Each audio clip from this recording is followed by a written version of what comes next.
Assalamualaikum warahmatullahi wabarakatuh. Perkenalkan, saya Dita Rahayu, NIM 170299011.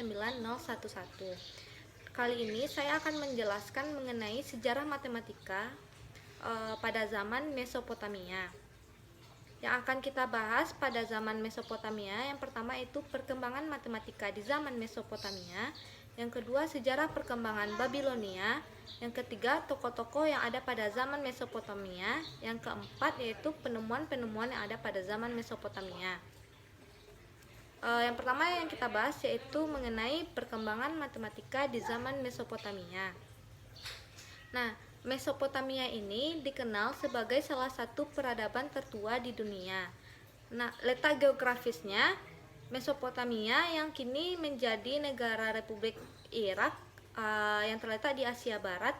Secara etimologis, kata Mesopotamia berasal dari bahasa Yunani yaitu meso yang artinya pertengahan dan potamia yang artinya sungai.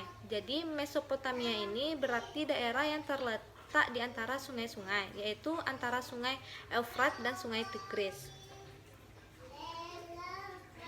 Nah, menurut Bartgren, penemuan matematika pada zaman Mesopotamia didasarkan pada dokumen-dokumen artefak atau perkakas hasil peradaban kuno. Nah, artefak matematika yang ditemukan menunjukkan bahwa bangsa Mesopotamia telah memiliki pengetahuan matematika yang luar biasa, meskipun matematika yang mereka miliki belum disusun secara deduktif seperti sekarang ini. Nah, menurut catatan sejarah, bangsa Sumeria merupakan bangsa yang pertama kali menempati Mesopotamia. Nah, jadi bangsa Sumeria ini diperkirakan telah mengembangkan tulisan pada tahun 4000 sampai 2000 sebelum Masehi. Jadi bangsa Sumeria ini menggunakan kepingan tanah liat untuk mencatat kata-kata dan bilangan. Di sini ada beberapa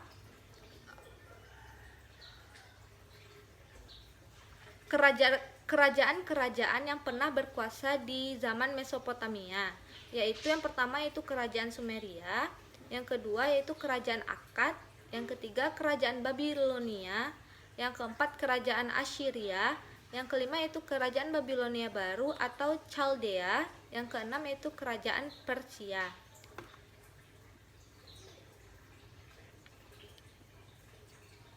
Nah, jadi sejak tahun 1792 sampai 1750 sebelum Masehi, baik wilayah Sumeria maupun Akkadia runtuh dengan datangnya orang Amoria di bawah kepemimpinan Hammurabi.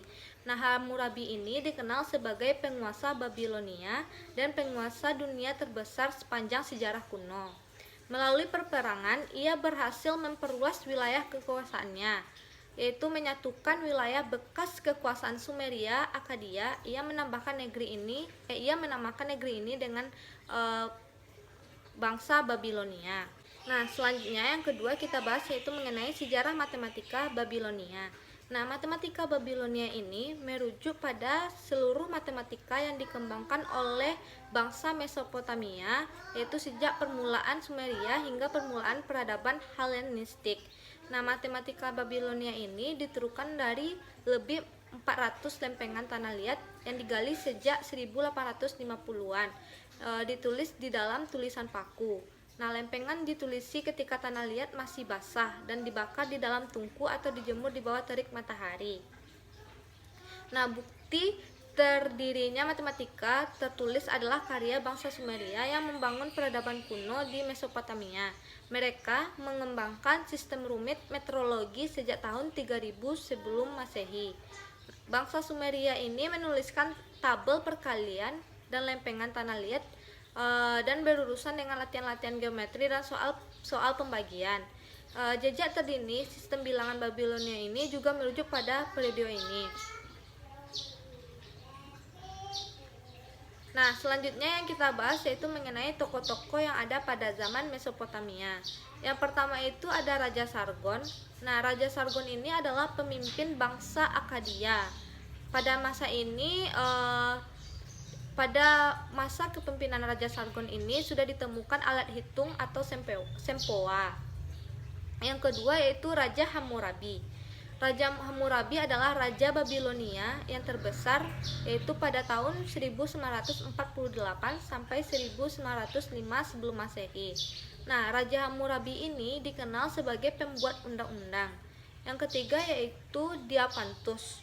Diapantus ini sekitar tahun 2500 sampai 200 sebelum Masehi. Ia merupakan bapak aljabar bagi Babilonia yang mengembangkan konsep-konsep aljabar pada zaman Mesopotamia. Nah, karya besar dari Diopantus yaitu berupa buku aritmatika, buku karangan pertama tentang sistem aljabar. Selanjutnya itu para ilmuwan Babel mendemonstrasikan teori Pitagoras jauh sebelum Pitagoras menemukan penentuan nilai akar kuadrat. Nah, bahkan telah Mendes sendiri muncul dengan teorinya, dan hal ini dibuktikan oleh Dennis Ramsay yang menerjemahkan sebuah catatan kuno yang berasal dari tahun 1900 sebelum Masehi.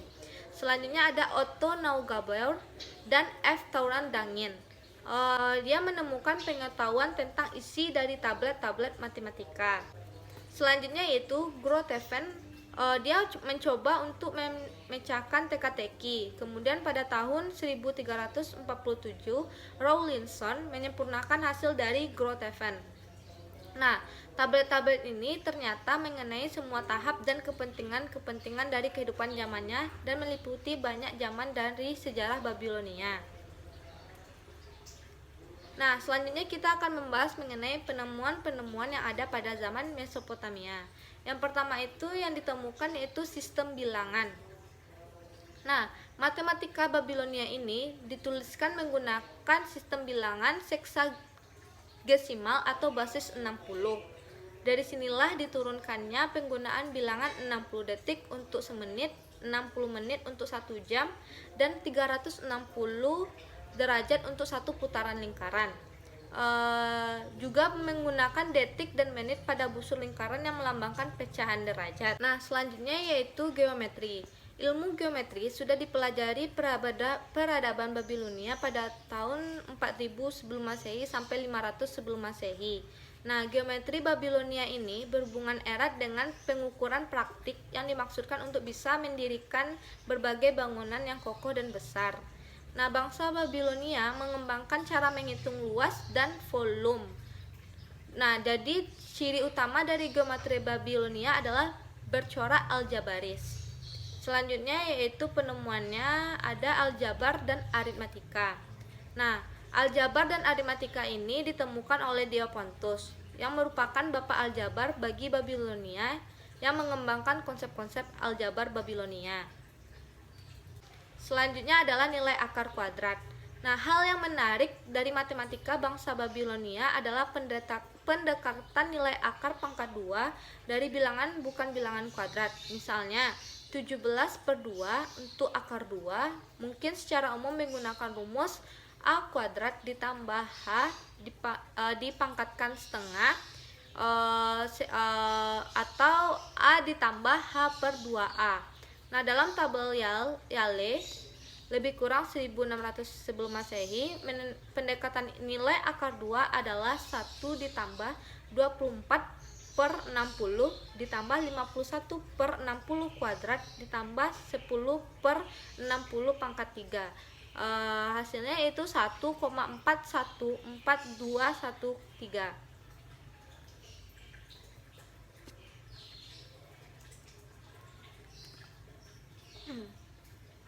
Jadi pada nilai akar kuadrat ini terdapat 100 masalah persamaan bi kuadrat atau pangkat 4 yang belum terpecahkan secara simultan. Misalnya XY sama dengan 600, di mana 150 dalam kurung X dikurang Y dikurang dalam kurung X tambah Y dikali 2 sama dengan negatif 1000, dan XY sama dengan A yang terbentuk persamaan pangkat 6 diubah berbentuk kuadrat pangkat 3. Neugebauer mendapatkan 2 buah masalah deret yang sangat menarik pada tablet Louvre sekitar tahun 300 sebelum Masehi, yakni 1 ditambah 2 ditambah 22 ditambah seterusnya sampai ditambah 29 itu sama dengan 29 dikali dengan 29 dikurang 1.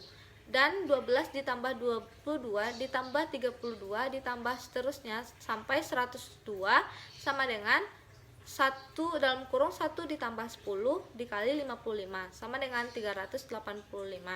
Nah, di samping itu bangsa Babilonia sudah menggunakan rumus yang bisa kita lihat pada slide. Selanjutnya yang ditemukan pada zaman Mesopotamia yaitu nilai Phi. Nah, pada nilai Phi ini ditemukan keliling suatu lingkaran digunakan 3 kali diameternya. Nah, luas lingkaran digunakan dari kuadrat kelilingnya dengan Phi. Selanjutnya yaitu yang ditemukan yaitu abacus. Nah, abacus ini berasal dari bahasa Yunani yaitu abax atau abakon yang berarti meja. Nah, abacus yang kita kenal di Indonesia itu disebut dengan sempoa. Nah, abacus ini dikembangkan dari salamis tablet, sebuah tabel perhitungan yang digunakan oleh bangsa Babilonia. Abacus ini ditemukan pada tahun 1846 di Kepulauan Salami.